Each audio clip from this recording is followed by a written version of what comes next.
pledge allegiance. I pledge allegiance to the flag of the United States of America and to the republic for which it stands, one nation, under God, indivisible, with liberty and justice for all.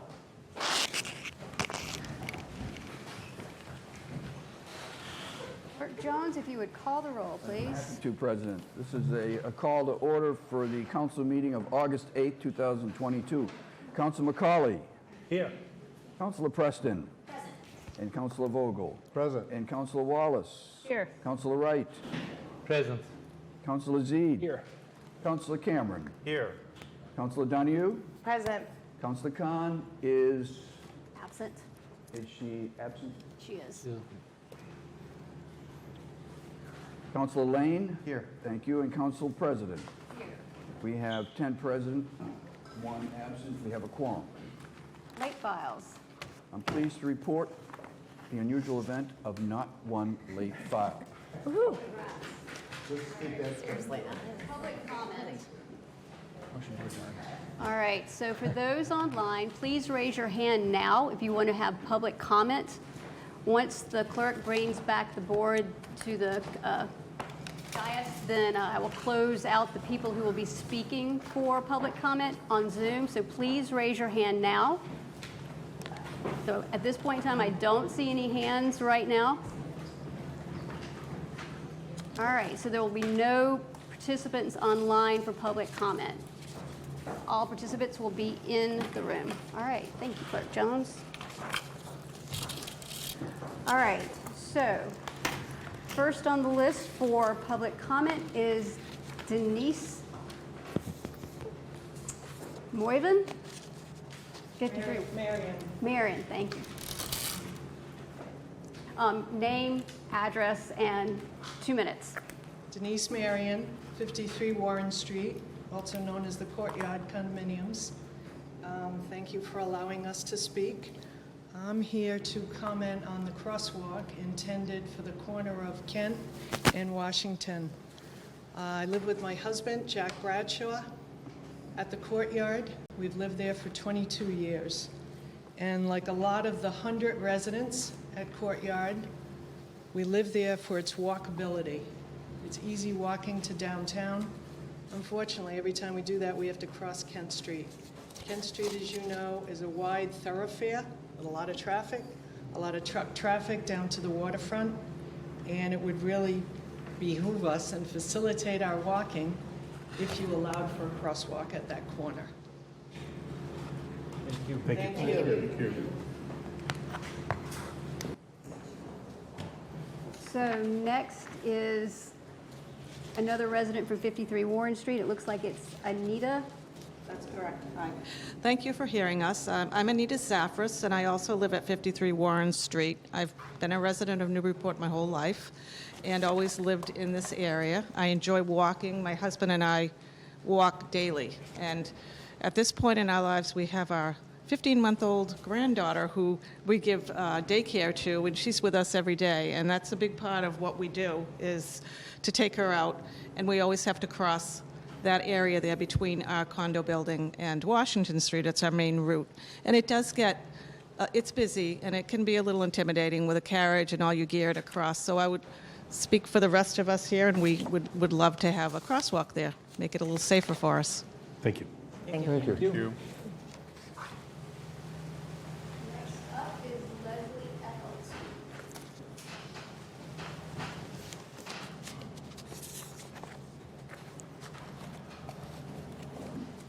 Leslie Eckold from 36 Warren Street, and I'm here to speak in favor of keeping the Parks Department. I commend to everybody that you read Ken Irwin's letter, which is in the Daily News today. It's really terrific, talking about the need for the Parks Department.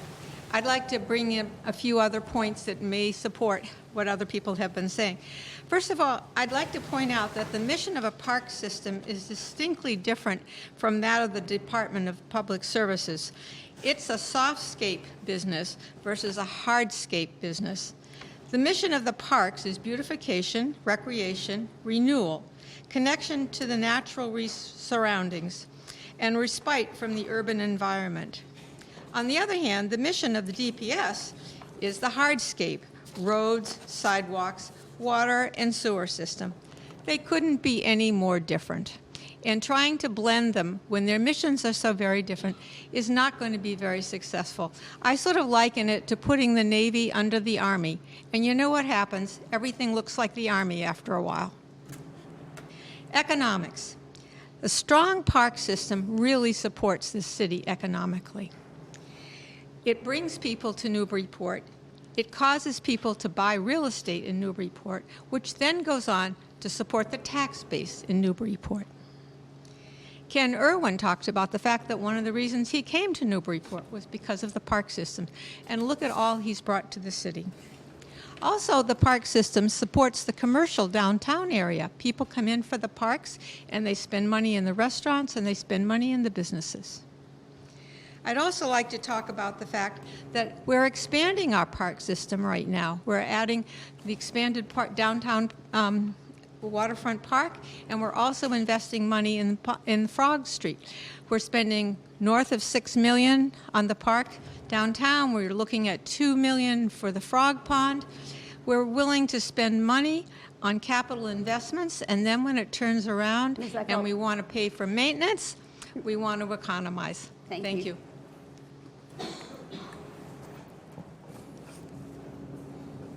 Susan Vesey. My name is Susan Vesey. I live at the Courtyard, 53 Warren Street. And I, too, want to recommend a crosswalk at the corner of Kent and Washington. Now that I'm retired, I walk around the city a great deal, and that is a difficult road to get across sometimes, especially when you're carrying your compost, which is something Molly Edinburgh was nice enough to put across the street for us. And everybody goes across the street to leave their compost in that big container. So if you can see a way to get a crossroad there, that would be nice. Thank you. Thank you, Ms. Vesey. Andrew Simpson.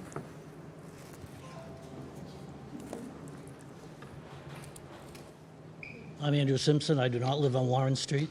I live at 1.5 Greenleaf, and I'm here to talk about the demotion of the Parks Department that I feel would be a blow to our city parks and our city pride. I do not believe that the mayor and Paradigm have shown that this takeover is in the city's best interests. It looks to me like they went into this with the goal of eliminating the Parks Department, but they've come up with very little evidence on improved outcomes, and they seem to ignore the downsides of this takeover. They've also failed to prove the reorg is necessary. Does anybody really care if our organizational chart looks like that from Rockland or Pembroke or South Hadley? Why is that important? There is overlap in every organization. To the extent turf battles and tensions exist, they should be resolved by cooperation and coordination, not reorganization. Instead of farming out our various park tasks to others, the city can realize efficiencies by making technology available to both departments. The mayor has identified about $100,000 in savings, but the reorg seems to me puts more than that at risk in terms of fundraising dollars, lost volunteer hours, and community relationships. Overseeing parks is about more than mowing and plowing. Just because the DPS and parks both use similar equipment and work outdoors does not mean they are aligned in expertise, culture, or priorities. DPS does critical work. Much of it is underground and underappreciated. The takeover assumes excess capacity at DPS. That is surprising, particularly since they are now paving streets and sidewalks. Like the work DPS does, parks are an essential investment in our public health and our economy. Parks are a very visible investment and are a point of civic pride that inspires volunteers. Not too many people volunteer to fix a water main leak, but a lot of people volunteer in the Parks Department, and some become mayor. Mr. Simpson, your 2 minutes. The only open space... Your 2 minutes. I'm sorry? Wrap it up. Okay, yeah, the open space plan anticipates a full Parks Department, and the mayor has made a lot of promises. I hope the city council will say yes to parks and no to this reorganization. Thank you, Mr. Simpson. Jean Costello.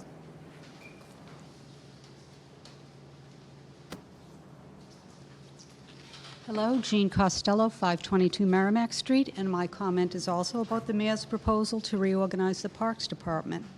I believe the proposal has numerous downsides and is not in the interests of the city. I will offer more detailed analysis as this matter goes to committee and public hearings. Tonight, though, I want to augment concerns expressed in the newspaper and letters included in your packet. The Newburyport News has chronicled the administration's missteps and misinformation surrounding the proposal submission and dismissal of the Parks Director. This is the third disconcerting process failure I've observed in 2022. The first was the IFS Bank expansion, where a matter dispositioned properly in 2021 took an inexplicable U-turn in 2022.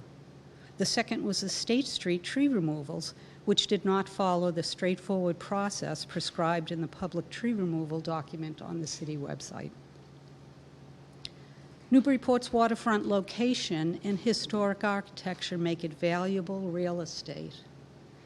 But it's our community spirit. It's our citizen engagement. It's our self-governance that make this a truly special place. In these three process failures, I see a disregard for our self-governance and the contribution of citizens who generously donate their time and expertise to our city. They discount the work of our boards, commission, council, and countless individual efforts on behalf of our public welfare. Such disregard will have a chilling effect on community spirit and volunteer service. It will corrode our special character. Let us reverse this dangerous pattern and give a boost to our self-governance by conducting a thorough, transparent, public review of the mayor's proposal. Thank you. Thank you. Thank you, Ms. Costello. And last is Biff Bouse. Hi, Biff Bouse, 6 Iona Avenue. Just want to thank everyone here for taking the time to listen to me. I'm up for the nomination for the Historical Commission. I'm originally from Lincoln, Nebraska. I've moved all around and went to school in New York and in Cambridge for design, for urban planning and architecture. Since that time, I've moved quite around the country, and recently was able to move anywhere in the country and decided on Newburyport. One of the main reasons was the quality of life, just the schools, everything was great. And for me, though, it was the historic architecture. I have a real passion for it. And I started digging into the history of it almost immediately and getting involved with a lot of local groups. I've started an Instagram account where I've documented a lot of the houses in town, a lot of the buildings, doing my own research along with a lot of the research already done in the past. And I hope to kind of continue that and to bring those, to bring my excitement, enthusiasm to the board, and my passion for architecture and my passion for how special this place is. Knowing all the places I've lived, to be here is really special. Thank you. Thank you, Mr. Bouse. And that concludes public comments. Mayor's comment.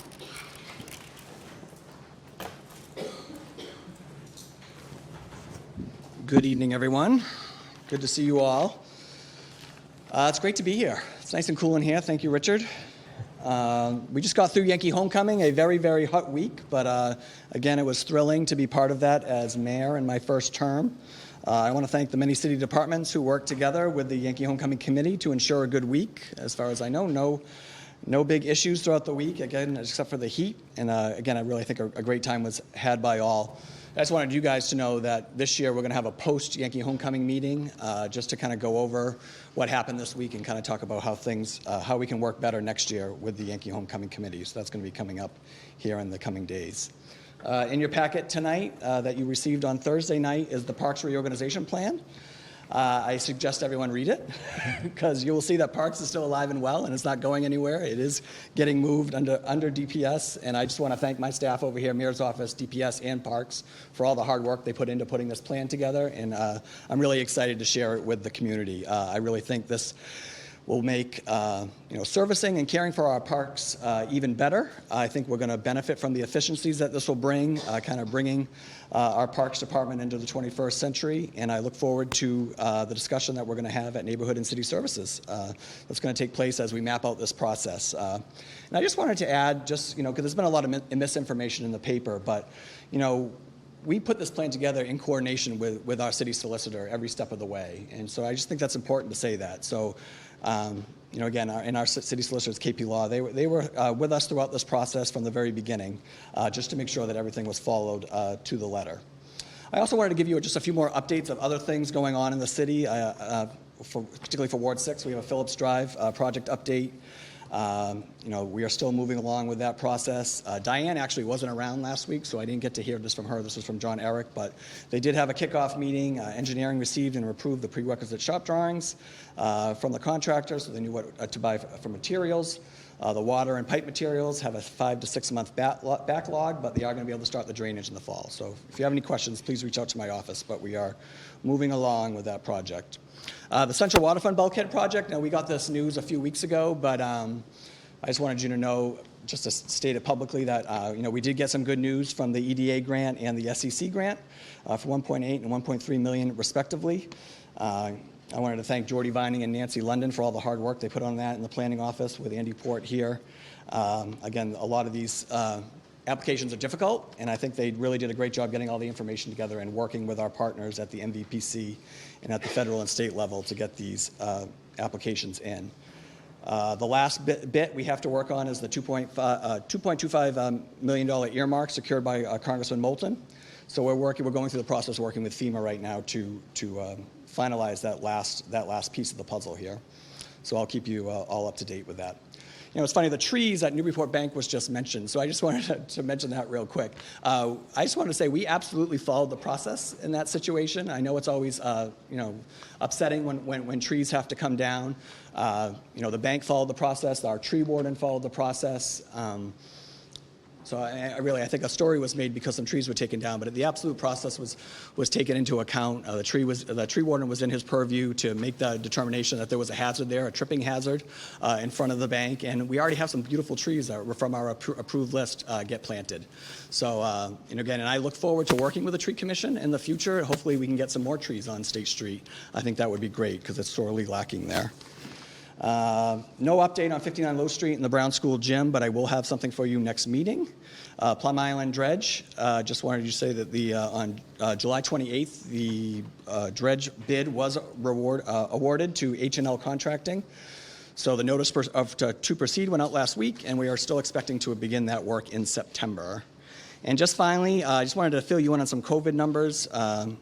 The positivity rate in Newburyport right now is up to 9.82, which is slightly higher than the state average. But according to the CDC, it's a very low community transmission rate right now. And we will have another vaccine and booster clinic on August 11th at the Senior Center from 1 to 2. And that's it. Any questions? Mayor, questions? You guys have been a great audience. Have a good night. Thank you. Thank you, Mayor. Clerk Jones, the consent agenda. So the consent agenda this evening consists of the following: the approval of the minutes for the July 11th meeting. There is a number of communications. First three are applications. It's a Coast to Cure cycle event, September 10th to go to Public Safety. Next is a block party, Otis Place, September 10th, 10 a.m. to 10 p.m., Public Safety. Next is Newburyport Gridiron. It's a 5K race, September 3rd, 10 a.m. And the following letters, if you will, communications, are all to be received and filed. The first letters from Glee Woodworth regarding Lise Reed. Second letters from Mary Wilkins Haslinger regarding the Parks Department. Letters from Robert Dodge Morrill regarding Lise Reed. And lastly, a letter from Ken Irwin regarding the same. Next communication, which is 427, is a memo regarding the West End Fire Station project update. That's to go to general government. And communication 428, a letter from Newburyport Affordable Housing Trust regarding certain fund allocation. That's to go to budget and finance. There's one transfer, which is transfer 137, which is with respect to the collective bargaining agreements, Teamsters Union Local 170. That's to go to Budget and Finance. There are no appointments. The following items are removed from their respective committees. Budget and Finance, Order 354, transfers 135, 136. Neighborhood and City Services, Appointment 328, Order 368. Planning and Development, Appointment 332, Ordinance 111. Public Safety, application event of the car show, April 11th. Second A-frame for Charleston and Cocoa at Pleasant State. Application 93, Block Party Barton Street. Application 95, which is the Artist Shanty Program. Then appointment 333, which is Max Tilson to the Board of Health, and Ordinance 114, Liberty Street, and Ordinance 116, Atwood Street, both related to parking. And that's the consent agenda this evening. All those in favor say aye. Aye. Opposed? It's nice not to do a roll call. Nice. You missed those. All right, regular agenda. Mayor's update. Motion to receive and file? All those in favor say aye. Aye. Opposed? Nay. First appointment readings? None. None. Communications? None. Transfers? None. Second reading appointments? None. Orders? The first order is an emergency preamble with respect to early voting. The location, which is the senior center, and also with respect to police details and poll workers due to the requirements of Votes Act 2022. That's emergency preamble. If you'd like me to read it, it in essence is it's a request by the clerk that it be approved tonight because of the necessity that the election's down upon us. It's September 6th, and early voting would start August 27th, right around the corner. Motion to collectively approve the emergency and the underlying order. May I just ask a quick question? Certainly. Just for the clerk, I just want to understand, is there anything in here in this list of dates that is discretionary? I suppose you could expand it. This is, it's certainly what's recommended by the Elections Department and also Votes Act 2022. In essence, they want 7 days before the primary and 14 days before the final election. So is it fair to say there's a minimum but not a maximum? Is that the way that the statute is written? I'm not sure. Yeah, I think you're right. I think you could probably start early voting in person tomorrow if you want to pass that order. I don't think the clerk might not be I just here, wanted to understand if this was something we would discuss typically, but I'm content. Thank you. Yeah, I'm all okay. set. Thank you. Any further questions? Councillor Lang? Do I need to recuse? Because What was the question? Involved with the election? Recuse them. We should do it to be safe. I'm going to well, I recuse. mean, in a narrow sense, you could disclose it, but if you want to recuse, that's understandable too. I mean, you're a writing candidate. That's fine. Yeah. Oops, I gotcha. No, it's okay. Further questions? All right. Do you have the motion on the floor? Yeah, I think it's a motion to Collective, collectively approve. we need 8. All right, so approving the emergency preamble and Order 375 collectively. All those in favor say aye. Aye. Opposed? All right. Thank you. All right, moving right along. Bear with me for 1 minute. So the next is an order. It's a little unusual. It's a declaration that a consultant, namely Thomas Hughes of Hughes Environmental Consulting, be designated under 268A, Section 1, as a special municipal employee. Sponsored by Councilor Cameron. Motion to refer to planning and development. Second? Discussion. Councillor Z? I don't know if this is of interest to others, but if it could be committee of the whole, perhaps. I know this firm because they do a lot of work on the island, so I don't know if this is about the island or not, but it may make it easier just to make sure I could comment at committee. Brendan? Sure, absolutely. Thank you. Yes. I appreciate that. So I've got Committee of the Whole. I got a first by Councilor Cameron, second by Councilor Vogel. Further questions or discussion? All right, all those in favor of moving it to Planning and Development as Committee of the Whole, say aye. Aye. Opposed? All right. Next. Next.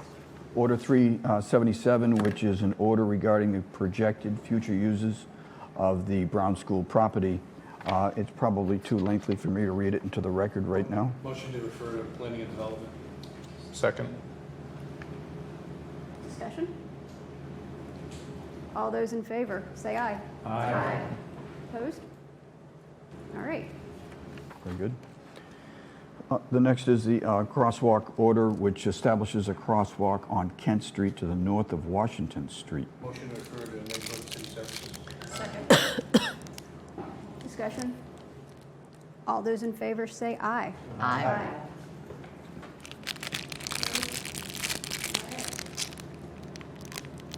Moving right along. Order 379 is an authorization to accept a non-exclusive use easement with respect to the stables at Bashaw Farm. Submitted, Councilor Motion McCall. to refer to Planning and Development. Second. Discussion? Councilor? Yeah, while I do think this is in planning and development, I think now is the time for us to also have discussions about implementing traffic safety measures down there. It was one thing when half the street was built out. It's another thing where the other half of the street is built out, and now we're going to have kids running across the street. We've got vehicles, 18-wheelers it's impossible for them to stop on a dime, and so I am in favor of sending it to Planning and Development, but I also it's also a signal to the administration that it's time for us to start to get public safety and traffic safety measures implemented in this as well. So I would anticipate having some amendments to this actual easement. So thank you. Thank you, Councilor McCauley. Well stated. Further discussion? All right, all those in favor of sending Order 379 to Planning and Development, say aye. Aye. Opposed? All right. Order 380 is the administrative order pursuant to Section 5-1 under the Home Rule Charter. It in essence says that the Parks Department will be reorganized as described in the attached plan. Primary responsibilities will be placed under the auspices of the Department of Public Services.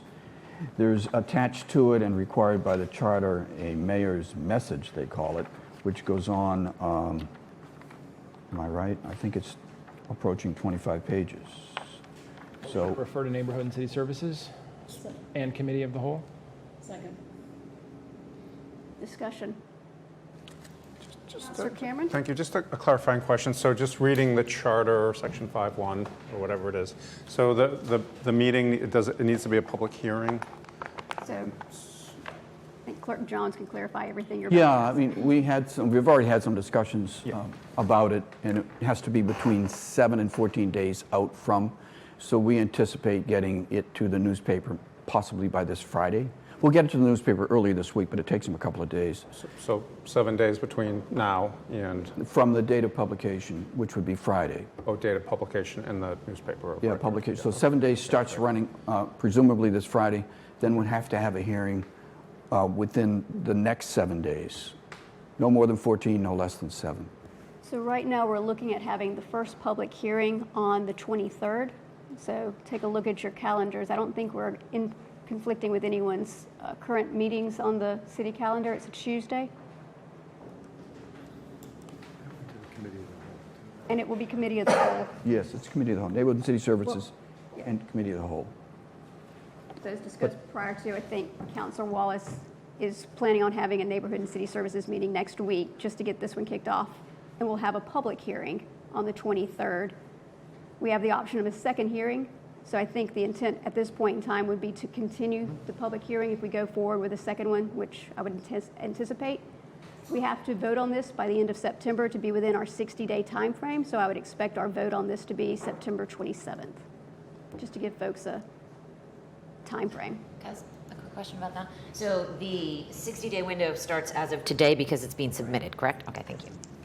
Councilor McCauley. I just want to reiterate the things that I think I heard, right? So we're going to have a public hearing on the 23rd of August, and and the chair of Neighborhood and City Services, if we send it to committee, we'll have a committee meeting before then? Is that, okay, thank you. You got it. Councilor Do we have Bogle. a date for that meeting? Yes, it's our, Councilor Wallace, please. it would be our standing committee time, so it's already on the calendar. It would be next week, Tuesday at 5 o'clock. 16th. Tuesday the 16th?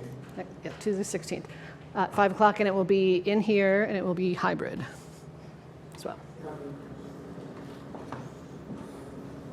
Further questions or comments?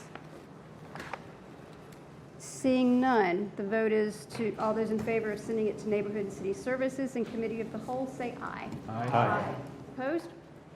All right. Did you say 5 o'clock? So I believe we are on to Committee items. committee items. So, Councilor Z. Hello. Welcome back. So I had to shake off the rust a little bit to get ready for tonight. So there are 3 items coming out of Budget and Finance. They originate from days long ago. July 14th was our last committee meeting. And the first one is Order 354, which is our recurring friend, the CPC recommendations, which we've been taking apart one project at a time. And today we are talking about Atkinson Common, which is in the list. And we've actually dispensed with most of the other ones, but this is one of the last few that's remaining. So this is project number 8. It was an original request of 1.157 and was reduced down to 525. That was the CPC's recommendation to the council. And we had a nice discussion about this. First of all, some information was provided by the administration around that time, showing pictures, and there were some renderings of the playground. But basically, to summarize it as succinctly as possible, this is an all-inclusive playground to be placed at Atkinson, Lower Atkinson Common, sort of where the 3 fields meet. And this is part of a broader effort to try and improve that entire area, but especially for traffic safety.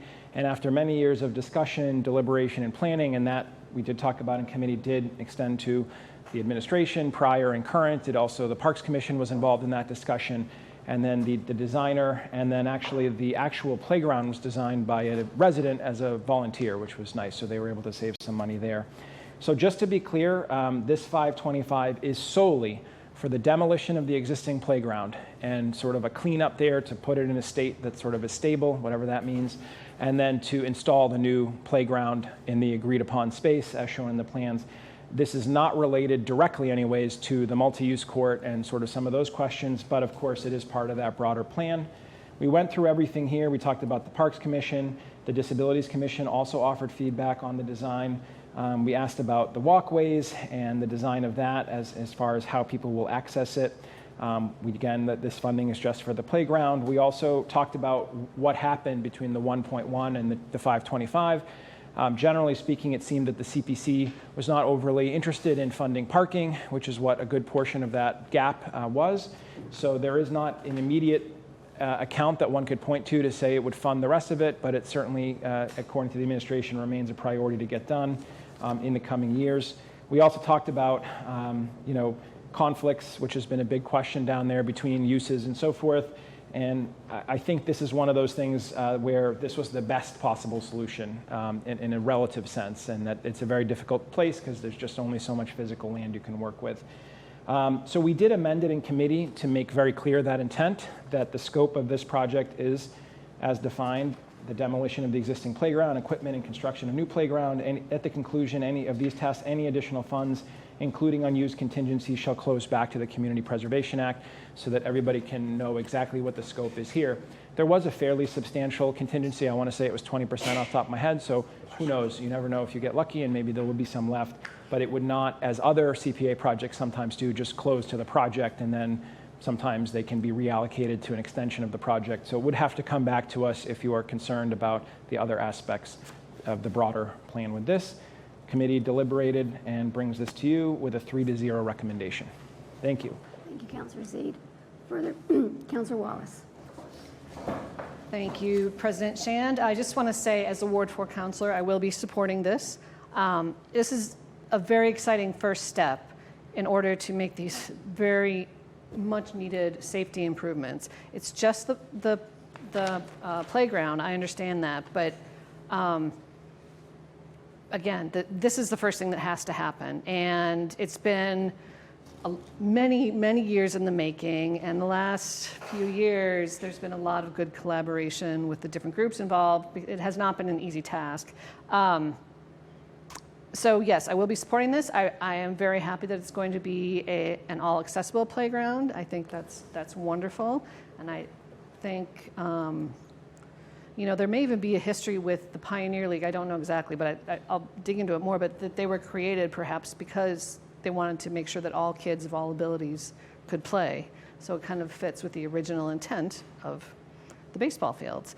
I really, really would like to see funding dedicated to the parking and the road work that is associated with it in the safety zone. That is critical, critical, critical.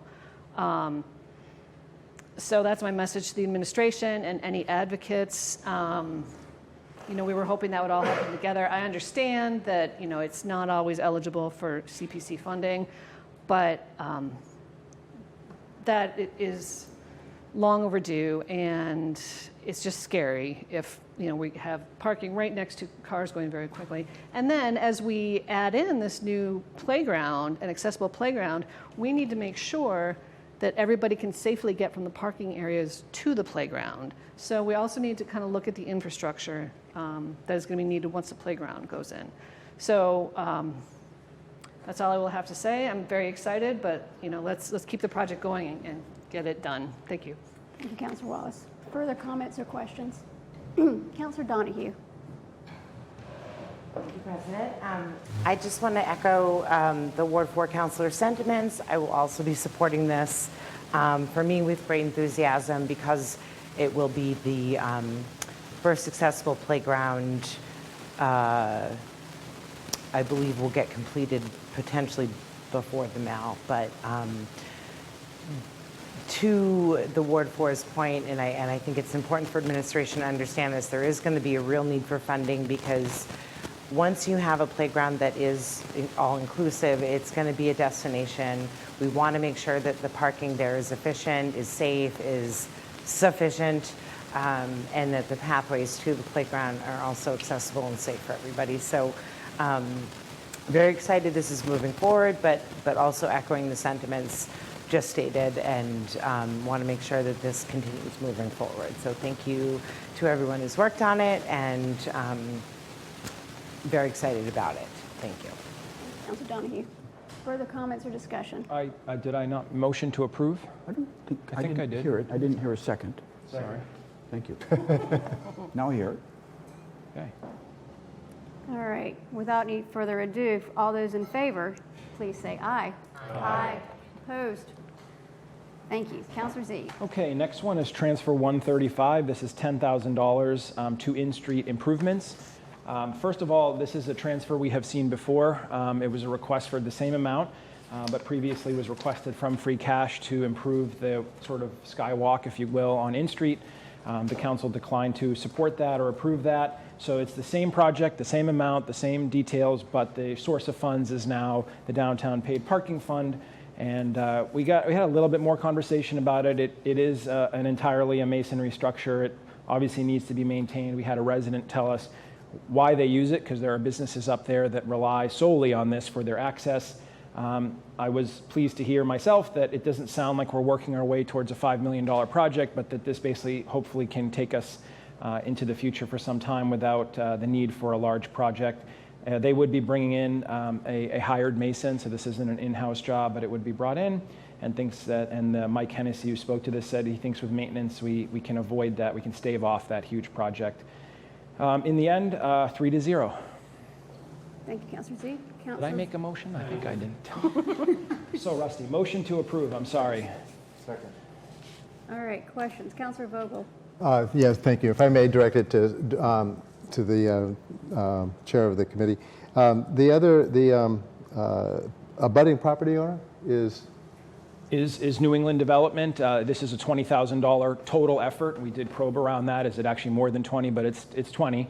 10-10, even split. And we did ask the third rail question, should we demolish this skywalk? And the answer was no, because again, there are some that solely rely on this. It's not like a secondary egress, it's their actual sole in and out. So, but yes, it is a split project in that total amount. Thank you. Sure. Further questions or comments? All right. All those in favor of transfer 135, say aye. Aye. Aye. Opposed? All right, last one is a motion to approve transfer 136, 40R zoning incentive to enclosed landscape trailer. Is there a second? Second. All right, so very similar story to the last one. Council heard this previously out of free cash, declined to support. This is a same exact amount, same exact thing, and the 17.3 would cover the trailer. Again, Mike Hennessy spoke to this and said that he had done a time analysis of how much time they would save, and estimates that the break-even point on this is 2 years, plus it would protect the equipment, which is nice, and essentially they could load it out and go for the day and not have to continuously return back to home base. The life of the trailer would be about 10 to 15 years. Right now, the best answer we could get on where it would live would be at 59 Low Street, again, with a lot of flux around that. And then finally, this is coming now from the 40R zoning incentive. And before this, if it should be approved, there's $109,000 left in there.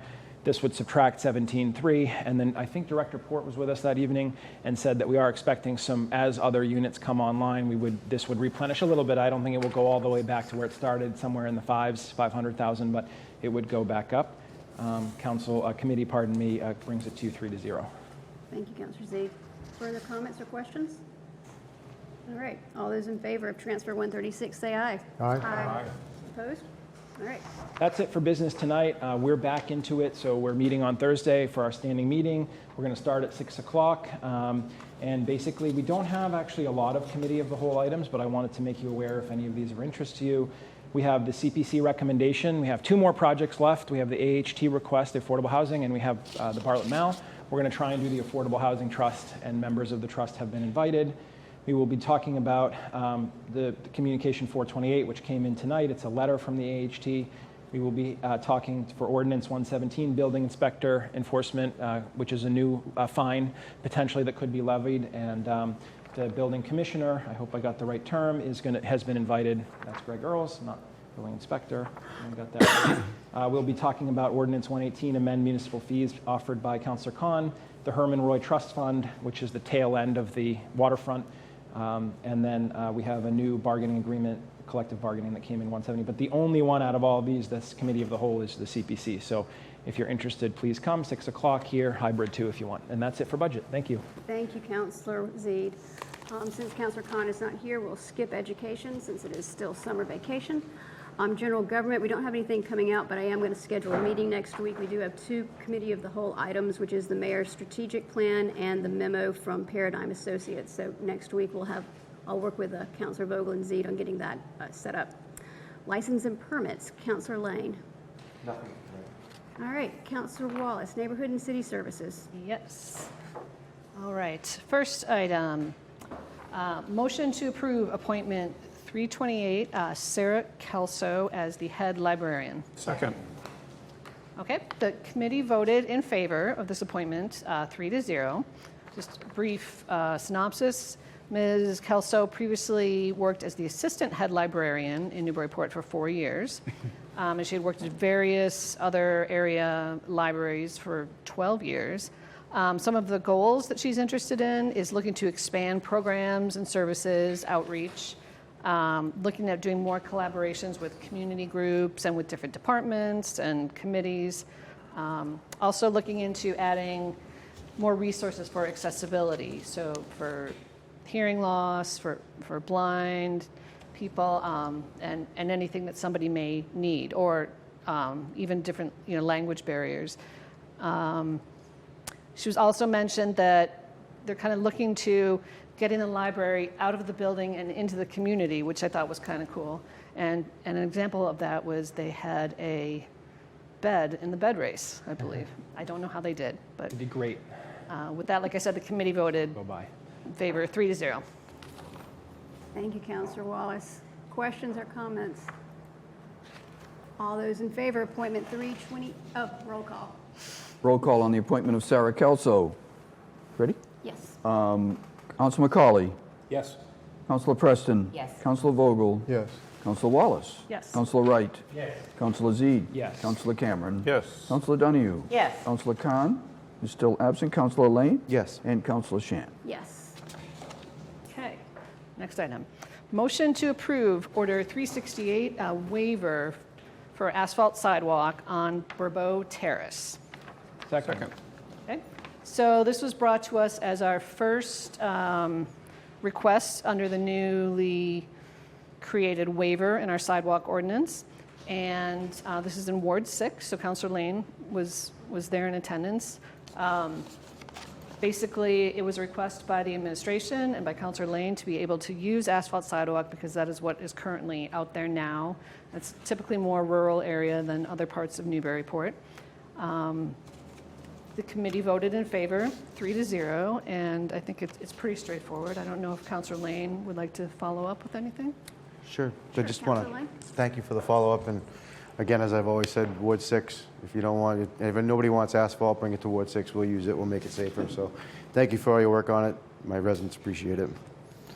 Thank you, Councilor Lane. Further questions? All right, all those in favor of Order 368, say aye. Aye. Aye. Opposed? All right. Anything else, Councilor Wallace? No, nothing else to report, except I will just reiterate, our meeting will be next week, the 16th, at 5 o'clock here, but it will also be hybrid. And the plan will be, the administration will present the reorganization plan, and councilors, committee of the whole will have the chance to ask questions, clarifications, and then hopefully time for the public to also have questions and clarifications. So it's going to be a very informational type meeting to begin with. Thank you. Thank you, Councilor Wallace. All right, Planning and Development, Councilor Cameron. Thank you, President. Motion to approve appointment 00332 Biff Baus to the Historical Commission. Thank you. So Mr. Baus is here. We met in committee, it seems like a long time ago, but it was actually, wow, July 25th? Seems like months ago. And we did recommend 3-0 to approve Mr. Baus to the Historical Commission. As he mentioned, he does have a background of studying architecture and planning and has used those skills, but also been involved in television, audio-visual, a whole range of kind of interesting skills, and that could be of help to us. As he mentioned, he has an Instagram account where he sort of tracks and documents some of Newburyport's historical features, and I think I said in committee I certainly noticed your unusual name, which is his real name, in case anyone was asking. And he's been asked that, I think, a million times. But really did a great job on social media, just highlighting various things when you moved to town a little bit before COVID, I think it was. So we did approve 3-0, and we think he'd be a great addition to the Historical Commission. Thank you, Councilor Cameron. Further questions or comments? All right. Roll call. Roll call on the appointment of Biff Baus. Councilor McCauley. Yes. Councilor Preston. Yes. Councilor Vogel. Yes. Councilor Wallace. Yes. Councilor Wright. Yes. Councilor Zede. Yes. Councilor Cameron. Yes. Councilor Donahue. Yes. Councilor Lane. Yes. And Councilor Shan. Yes. Thank you, Mr. Baus, for volunteering. Thank you. Thank you. Can I make the motion first? Okay, I'd like to make a motion to recommend approval for Ordinance 111, which is the net zero energy goals in municipal facility design. Second. Thank you. We met in committee twice on this, and it took us a little bit of time to get our heads around it because it actually is not a big change, but the language in the ordinance is significantly different. There were a lot of pieces where it was tightened up. And those of you that were on the council last term, this is for new municipal buildings. This was adopted, I believe, at the end of the term in calendar year 21, so as you were all wrapping up then. And that put a review process in place that was based on the MIPA template. So it was really kind of a statewide template, and there was a lot put in there that in hindsight, the Energy Advisory Committee and the administration felt could be simplified just to make it more understandable to contractors. And this, again, is for municipal buildings, so this could be, for example, a Low Street, a fire station, Market Landing, if we get progress on a visitor center and restrooms and that sort of thing. So it's purely for municipal. It's not anything that would impact the private sector. And again, because we're taking a very, I'd say, wordy ordinance and making it a lot smaller, we thought just to have a presentation. In the committee thought to have a presentation, and that's what Mr. Port and Molly Edinburgh will provide. Good evening, everybody. Nice to see you all. Yeah, we just thought it would be great to see you all tonight and just give a little overview of why we thought these changes would be necessary. But as Councilor Cameron suggested, it's really a simplification of an ordinance that was pretty complicated. And when we started putting it into practice with Cutter Station and the information booth, it was cumbersome. So as you know, net zero energy goal, I think we can flip the slide here. Yeah. So net zero energy are facilities that combine energy efficiency. That's our #1 goal, and that's what we've been working on for many years with Green Communities programming. And renewable energy generation are generated on-site to consume an equal amount or greater of the total energy that's used at the building on-site. Our aim is net zero by 2050. That's not just Newburyport's goal, that's a state mandate. We have 45% reduction by 2030 and a goal of 85% by 2050. Already the city has many policies in place with the Green Communities goals. That's really about energy efficiency, but we have energy reduction planning goals with that.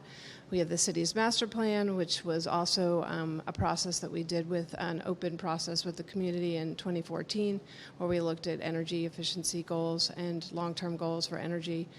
The mayor's C40 declaration, decarbonization planning, which we're in the midst of right now with MAPC. And then we recently became a municipal vulnerability preparedness community, and there are also goals there for reducing net zero energy. So the Energy Advisory Committee, just to let you all know, it's an advisory committee to the mayor. We meet monthly, and the Energy Advisory Committee has been on board with these changes and has worked closely with Andy and myself. There's even a building subcommittee in that group, and they are all completely in favor. And when this was voted on in October last year, it was a full council vote, positive vote. So Andy's going to go over the nitty-gritty with you. Thank you. That's what he's good at. Thanks. I'll try not to bore you. Just a couple of slides. It was suggested in committee because of the version of the way that we had drafted this that we provide just a summary for the councilors who weren't at the committee meeting. So the next slide, if you don't mind. Thank you. The top there, this is just an example. So Molly and the Energy Advisory Committee were obviously heavily involved last year, advocating and making sure this ordinance got adopted. Definitely the right policy for the city. What happened was, as Jordy Vining and I in the planning office were doing the first capital projects that would have to implement this ordinance, it became apparent that we were unable to produce a report that could jive with that ordinance and produce the information that folks were looking for here locally.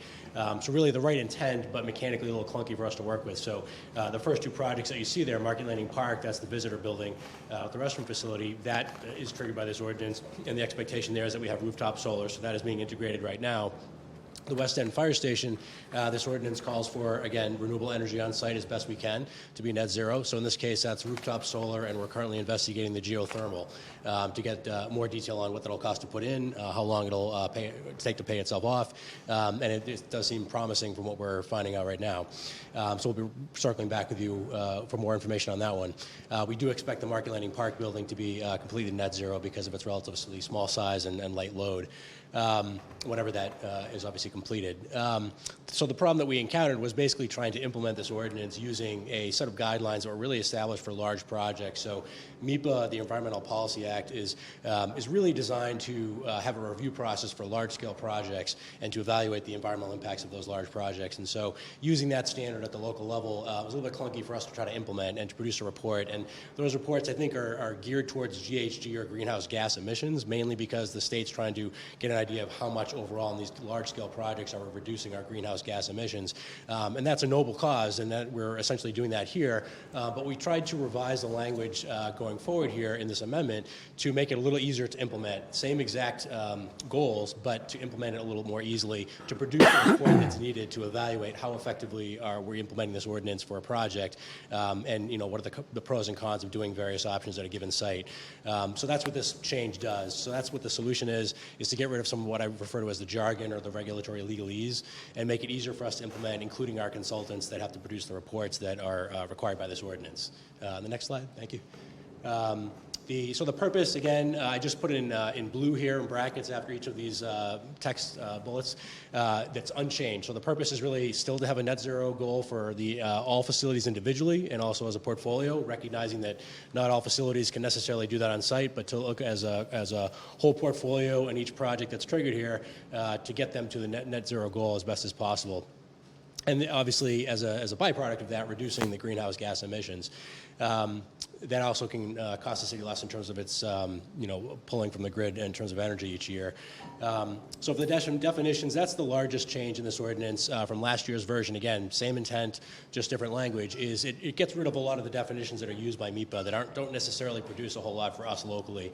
Then under the design and engineering category, this is something that's carried over from the prior version. Same requirement that any consultant that works for us has to have on the team or as part of their sub-consultant team the design expertise to do this type of work. In the case here, the only thing that we changed in here was we were adding language to make it clear that we could amend existing contracts to add that scope. And then that was actually apparent because we were working on the fire station project already, we were working on a Market Landing Park already, and it did not make sense to go out to procure a new designer simply to add that scope in. So in this case, this just clarifies whether it's Department of Public Services or the school department, anybody who's following this ordinance, any division of the city that's following this ordinance, that they can basically amend their contract to add it. On a go-forward basis, I would expect, given that we have an idea of what our projects are, that will not be a problem, but we just didn't wanted to address that problem explicitly. Significant city project is the trigger of the ordinance. So this ordinance says that for projects of this given size, 5,000 square feet for new or expansions, that's unchanged, or 10,000 square feet of substantial rehabilitation, again, an unchanged threshold. The one threshold that we did take out of this in the amendment is the municipal funding or grants in excess of $50,000. That was removed, and I think there was a potential to pull in projects or other activities that the city might be getting involved with that are relatively small, including things like CPA projects. And maybe that is something that the council may want or the city may want for some different reasons, but it's also possible to tack requirements like that onto a given appropriation, if you will. So we were a little bit concerned about the relatively small threshold when you think about what it typically costs us to design projects. That's a relatively small threshold to force a review process and a report that can cost you $20,000 to do. So that was the reason why that trigger was removed for that. It was not perceived to have much of an impact on the types of projects we're really trying to affect. The next slide, please. This is the meat of the ordinance, and what's really the deliverable that we get from the consultant that's most useful is in the first bullet there with the sub-bullets, and that's the projected facility energy usage and on-site generation analysis. So basically, there's 5 different things they're providing to us. The first 2 are the methods that we're using in the facility. The consultant's providing information to us. One is what are we using to ensure energy efficiency, whether that be insulation, low consumption fixtures, et cetera, LED lights, and so forth. The methods that we're using to generate on-site electricity, so whether that be solar, wind, geothermal, obviously each site is going to have constraints on what might be possible. As I mentioned earlier, the fire station has a potential for both solar and geothermal. Market Landing Park doesn't really have that viability. And it's a relatively small project to do geothermal in. The last 3 bullets there are really about the numbers side of it. So the projected energy usage of the facility as a whole, taking into account any heavy equipment, for instance, that the fire station might have, projected energy generation that's on site, and then the gap between those 2. And that's basically to give us an idea of how much do we need to, or what is our gap to getting to net zero on this facility. Going with that is the bullet right underneath that. This is a new provision that was added in this version of the amendment. It's consistent with what our goals are for resiliency and sustainability. It's something that was recommended and came out of the Energy Advisory Committee as well. And that's to make sure that when we have electricity that we need on the site that we can't generate ourselves, that we pull it from the grid. And that's because we can actually source through arrangements that Molly knows more detail about, and luckily don't have to deal with. We can make arrangements to source our electricity off the grid from renewable sources. So, and again, we can make sure that our sourcing of electricity is coming from renewable sources, even if it's coming off of the grid. So that being the case, we basically make any facility that we have and the portfolio going over time net zero as a whole, and then pull from the grid anything that we can't, so we can offset that without using fossil fuels. Again, not triggered in the unchanged in the ordinance is not triggered our routine maintenance and small projects that have essentially negligible energy usage. So there's still a provision in there to deal with small-scale projects like that were not intended to be encompassed by this ordinance. With that, I'd like to open it up if there's questions for either myself or Molly, but I think it's relatively speaking housekeeping. There's, like I said, in the red font, I've summarized or highlighted the substantive adjustments, but hopefully there are things that are palatable to the council. Councilor Z, then Councilor Wallace. I just had a couple of things. First one is more of just a comment. Now that it's been around for a while, it would be great to hear what you're observing, the actual difference in costs for design and what it's starting to look like, because a lot of the concerns last year was that we could add 20, 30, 40% to a project and that may ultimately kill the project, which may be good. Maybe it's better not to build it if it can't be compliant with this version or that version.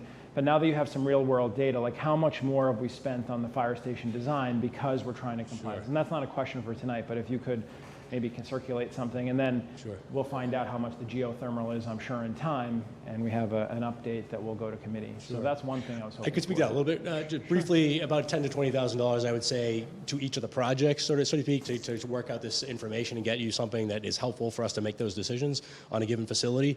Thus far, in our two projects, we've only had two thus far that we're in the middle of. But that being the case, it's really, like you said, the geothermal as an example.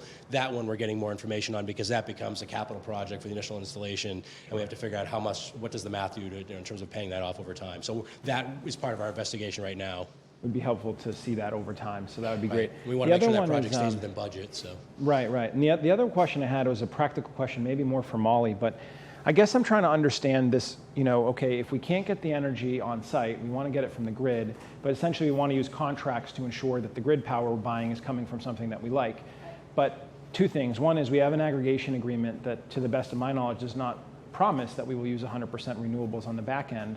And second one is, we get all these credits in from National Grid, and then you allocate them, I think, from memory, mostly to the schools or largely to the schools. So I'm just wondering about is this practical, really, that we would say, how would we know we're getting 100% for that? We'd have to start toying with the credits, and I feel like all we're doing is playing with ledgers. I mean, we're getting a certain amount of energy from these sources, which is a choice. During that aggregation discussion, we had long debates, and I think the city participates in the aggregation too, with residents. So there was this long, remember there's a notice that goes out, and then people can opt out if they want, and we could do 100%, but to my knowledge, we haven't been doing 100%. So I'm just wondering if you're gonna run into another roadblock where you're like, we actually can't do this because our aggregation is only 50% renewable. Did I make any sense? You could run into that, but right now, there's several different aggregation programs that we're in. So we have the city aggregation program where we have contracted, directly with Constellation Energy, and we're procuring all of our city municipal energy from them. And they have a portfolio standard that they have to meet for renewables. So we are at a fixed rate for the next year and a half. So we have another year and a half, but that's significant savings for the city to do that. You're right, we have an aggregation plan for residential, but we have not pulled the trigger on that because the pricing has not been good. But with that one, we could say we want 100% renewable, and you'll get a different price than you would for the standard offer. So it depends which one you choose. Right. No, it makes sense to me. The other ones that you're talking about that you and I went through for the schools, so those were direct contracts with a solar farm in Western Mass, and we got a 15% discount for being the off-takers. So we're the ones that are taking the power from that. It has to be, given directly to someone that's going to be using it, whether you're in that territory or not. We are the direct recipient of those kilowatts, and we get a 15% discount. And that discount is applied to the schools. Got it. So I get it. It makes sense to me. So I'll just leave this. This is my concern, is that you could have a building that's compliant under a contract, then you have to go out and negotiate a contract, and you fall out of compliance because the energy mix is no longer what you want. But it may be that the market can't deliver that.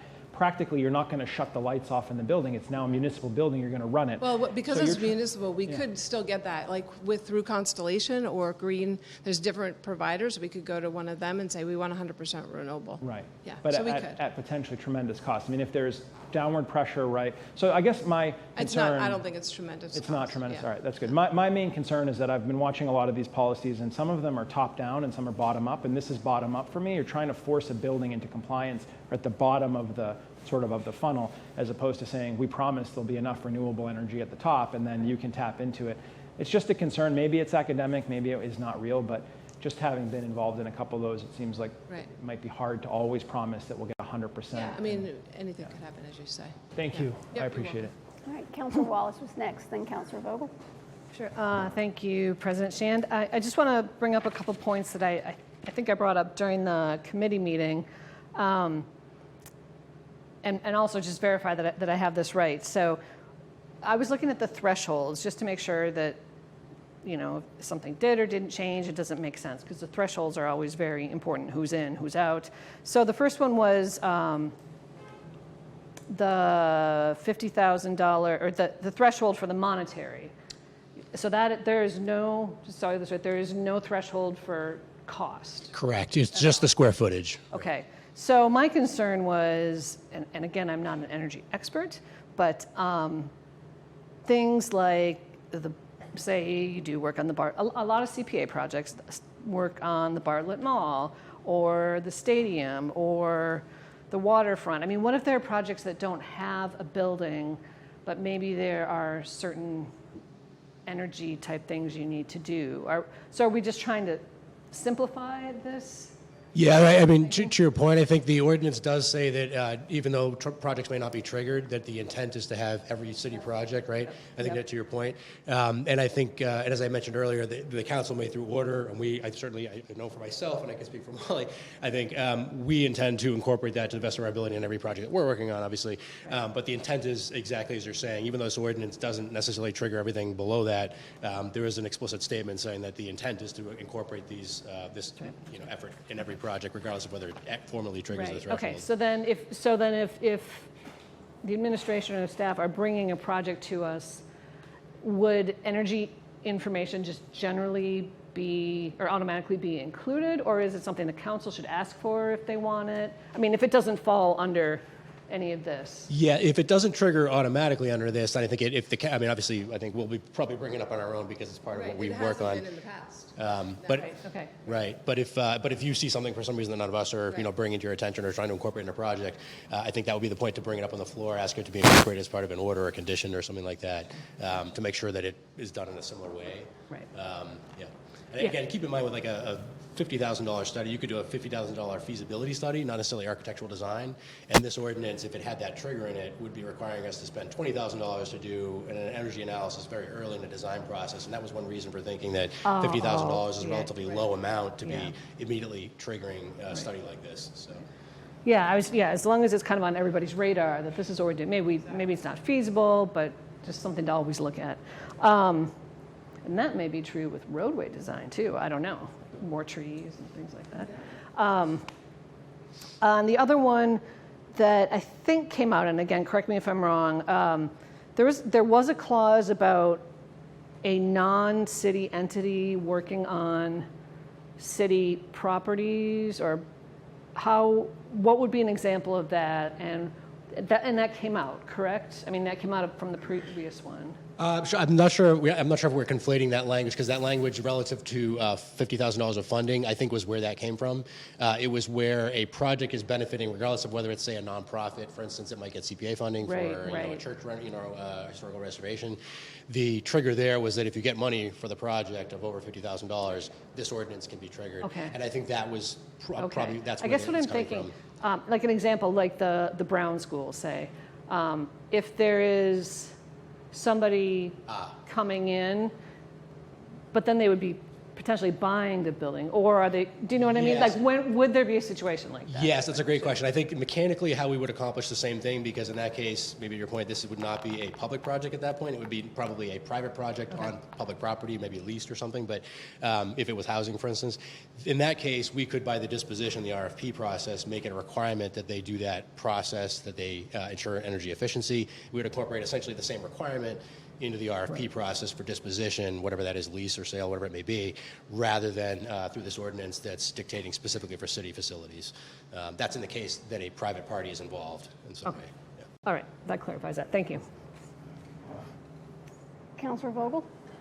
Yes, thank you. I just rise to add a little bit of color to this whole process, and particularly to the Ward 1's councilor's concern.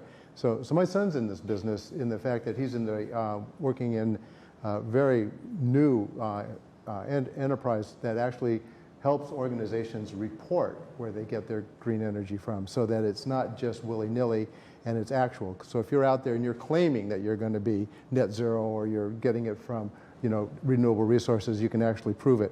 So what's happening, and as we've noticed over the last couple of weeks with our hot climate, this is really expanding all over the place. I'm sure you guys are well aware of it. So as this goes along, it's just blooming.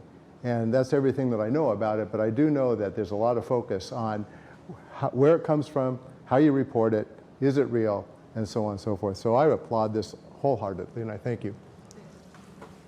Thank you for sponsorship. Yeah, just a couple questions. So the cost involved, is that buying the panels or leasing them? It depends. I mean, it could be, you could buy them, you could lease it, you could finance it. It depends on how you want to structure. Okay. And then my second question is, in terms of sun score with some of the projects we have going on, how does that integrate? Have we done sun scores on these? Yeah, that would all be looked at. Okay. In either the energy analysis upfront or once you figure out what kind of renewables you're going to do.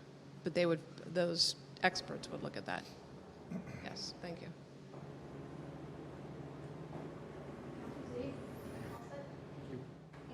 Questions? All right. Motion on the floor is to approve. All those in favor say aye. Aye. Aye. Opposed? Ordinance? Oh, sorry. Roll call. Colley. Yes. Council Preston. Yes. Council Vogel. Yes. Council Wallace. Yes. Councilor Wright. Yes. Councilor Zede. Yes. Councilor Cameron. Yes. Councilor Donahue. Yes. Councilor Lane. Yes. Councilor Shan. Yes. Thank you. Thank you for clarification, Clerk Jones. We're all out of practice. Councilor. Yeah, just, so we will be having a public hearing with it has been a while, public hearing with the Planning Board on August 17th, which would be about the fire station zoning. And I will be talking to members also. I know we have a Brown School related order that came through, but just getting this ad hoc going, which I know you've all been eagerly awaiting. Any update on short-term rentals? We're trying to pin down one more committee of the whole with planning and development, and that may. I think we're close. I think we're close. We're doing a lot of arm wrestling, and we're almost there. I think the 21st and the 23rd were the days we were. No, we Sounds like some public hearings may Yeah, have superseded us. Stay tuned. But thank you for asking. All right. Nothing out of planning and development. Public safety. Sure, I have the Councilman 17th Colley. on my calendar. Thank you, Council President. I did try to group these, but I failed, so I'm just going to go down the list. The first one is application 91, the 10th annual car show on 8/11. Motion to approve. Second. Great, thank you. In the committee, we voted 3-0 to approve it. The paperwork was all in line. For those who can read along here and want to, I'm on page 138 of the packet. It shows a map. Pretty much, they have highlighted areas in blue. They plan to park their cars along State Street on both sides, avoiding the outdoor dining, all the way up from the Bullnose, asking that State Street be closed from Liberty Street all the way up through Garden Street along the way. They have some plans to redirect traffic. There have been discussions with both the police and DPS to be able to do that. They will have their band and vendor sites in the Newburyport Bank parking lot. They will be utilizing the IFS parking lot for some cars, and they will be utilizing the Harris Street lot as well for some cars as well. They will also be using Pleasant Street, one side of Pleasant Street, the side where there is no outdoor dining. And they will use a portion of all the way down to Green Street, and they will use a portion of Unicorn Street. Also, one of the things we asked for contingencies was their plan for In Street and for the Bullnose. They used it last year. It was successful. They understand the challenges and have done some dry runs as to how they're going to get the cars on the Bullnose without damaging the cars and avoiding our outdoor dining facilities. So with that, we have recommended, as I said, 3-0 to approve this application. Thank you. Comments or questions? All right, all those in favor, say aye. Aye. Opposed? All right. Council President, I have application 92, a second name frame for Charleston and Cocoa at Pleasant State. Thank you for the second. In your packet, there's a picture here of this. It's important because it's actually where they took the picture is where they want to put the sign, not the area that they want to. So after some discussion with them, they feel that they need an additional sign to drive business to them. We pulled up a Google map, showed them where they would have it. There's a hydrant and a firebox there that is outside of the crosswalk and the walking path. We've suggested to them that that's the place they should be able to put it. It won't infringe on any sidewalk traffic along the way. They will take it in and put it out, take it in at night and put it out in the morning when they're open. Again, the committee voted 3-0 to recommend this. All right. Questions or comments? All right. All those in favor of application 92, say aye. Aye. Opposed? Council President, motion to approve application 93, block party for Barton Street. Thank you. This is on August 27th from 12 to 8. They've done it in the past. They'd like to block off Barton Street from Barton Court and Allen Court. Again, it's a relatively low-key event, and the committee voted 3-0 to recommend. Okay. Questions? All those in favor of application 93, say aye. Aye. Opposed? All right. Motion to approve application 95, Artistville in Newburyport. Second. The Shanties want to return to Newburyport. They've been on loan. They're over in Amesbury. The Cultural Council has recommended that they come back. There is a picture that we've inserted into the packet that shows that the Shanties want to go back on the grassy area on the east lot. They will rotate the artists. They want to be there through October. They would have liked to have been there during Yankee Homecoming Week, but they didn't get the application in time. So the committee voted 3-0 to allow them to use that space for the 7-8 weeks that are left. All right. Questions or comments? All right. All those in favor of the Shanties returning, say aye. Aye. Opposed? Moving right along. Okay, motion to approve appointment 333. Second. Dr. Max Tilson spent some time with us at the meeting. He's got a very impressive resume. He's looking for an appointment to the Board of Health. Additional comments that provide some insight is that he was on the Board of Health in North Andover during COVID. He had moved here, so he had seen some of those challenges in a different environment in a different city. He moved here, wants to be part of the community and volunteer based upon his experience.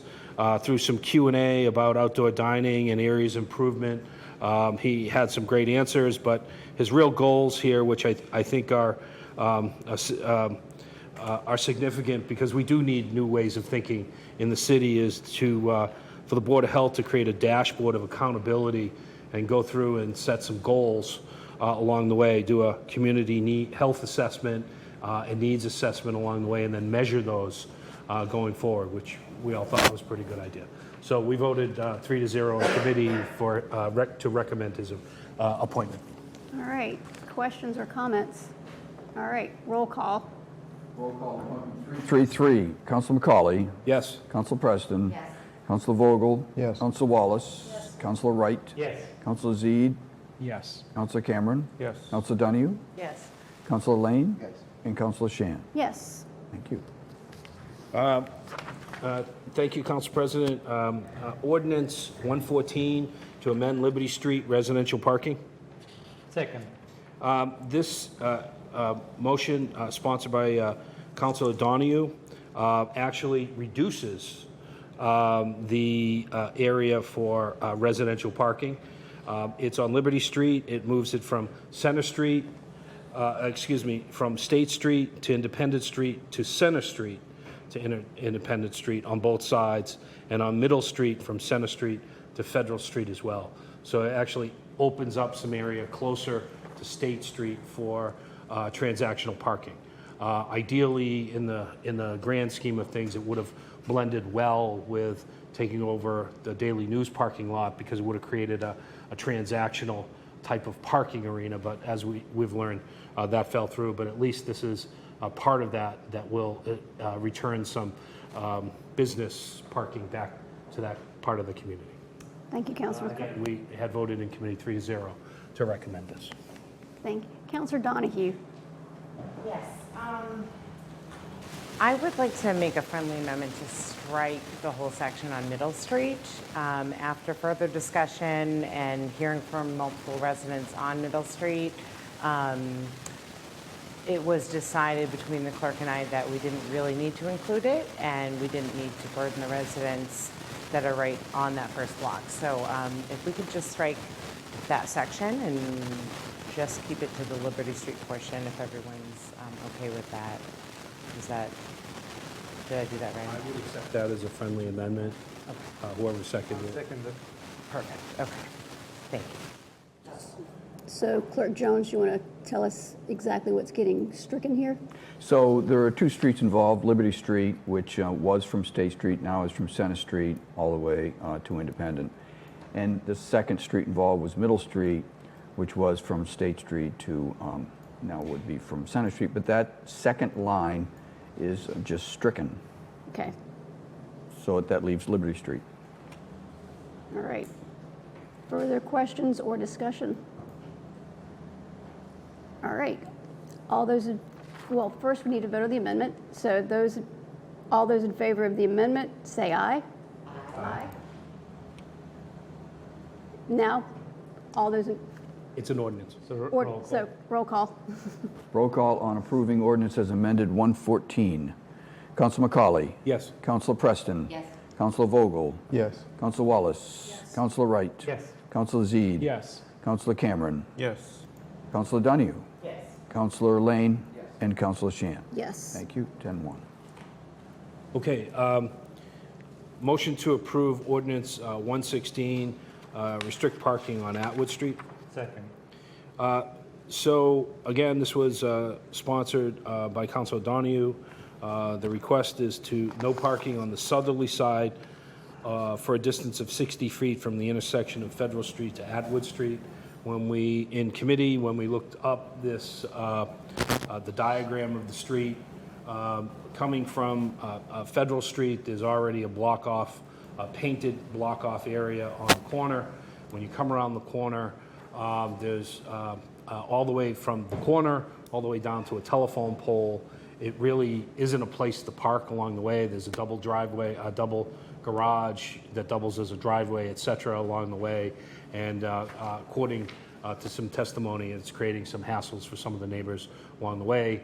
The parking clerk has issued some tickets to really the residents who are there, who are parking in the garage space area, but on the street side of the garage area, not in the garage themselves, blocking the sidewalk, et cetera. They feel that this amendment would clean that up a little bit and give some teeth to the regulation. Committee, we discussed it. It was 2-1. I was the dissenter against that, but the committee, the other two wanted this to come to committee for recommendation and approval. Okay. Councillor Preston. Yeah, I can speak a bit to this. So Atwood Street is my street, and I was one that actually asked my Ward 2 councillor, to introduce this. So, and I'm doing it on behalf of my neighbors. So the challenge that we have as you come around Federal Street onto Atwood, the street is very, very narrow. And there is a resident I believe the address of the residence that's there is actually Federal Street, but there is a residence there that has 2 garages on the Atwood Street side of the turn there. And so what happens is, well, those are not legal parking spots to start with, I understand from the parking clerk. They do often park in front of their garage, essentially. So they park on the street. The garage is, the house comes directly up to the sidewalk, and they park directly right there. So if you're coming around from Federal Street onto Atwood Street, if another car is coming out of Atwood Street at the same time, you cannot fit through there with someone parked in front of those garage doors. And so what ends up happening, if you're turning onto Atwood, you then have to back onto Federal Street to allow the car that's coming out of Atwood to come out of Atwood before you can now enter Atwood. So again, it's only a 1 block long street. This isn't something that happens on the regular, but if there is a car parked in front of these 2 the garages, which they can access their garage, both garages, and park in their garage, they just at times choose to park outside of it. It creates quite a safety hazard right at that corner. That's why I asked. Again, we're not eliminating any parking spots here. No one could park in these spaces anyways because they are in front of 2 garages, and it just creates quite a safety hazard for us, and that's why we've requested it. Thank you. Thank you, Councillor Preston. Further comments or questions? All right, this is a roll call. Motion approved first reading of Ordinance 116. Councilor McCauley? Yes. Councilor Preston? Yes. Councilor Vogel? Yes. Councilor Wallace? Yes. Councilor Wright? Yes. Councilor Zede? Councilor Cameron? Yes. Councilor Donahue? Yes. Councilor Lane? And Councilor Sheen. Yes. Thank you. Council President, I just want to make a comment on the remaining items I have in committee. I have 2 items that are traffic safety issues on Merrimack, and I have 3 items that are traffic related and traffic safety issues for the end of Plummer and Merrimack Street. We can't take action on any of these because we're awaiting inputs from other staff in the city as well as other committees to be able to review some of the information going forward, right? So I just want to point that out that they're here.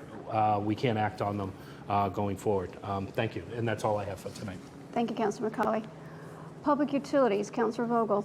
Nothing tonight. Rules, Councillor Vogel. Nothing tonight. Good of the order. Second. All those in favor say aye. Aye. Opposed? Thank you all. Thank you.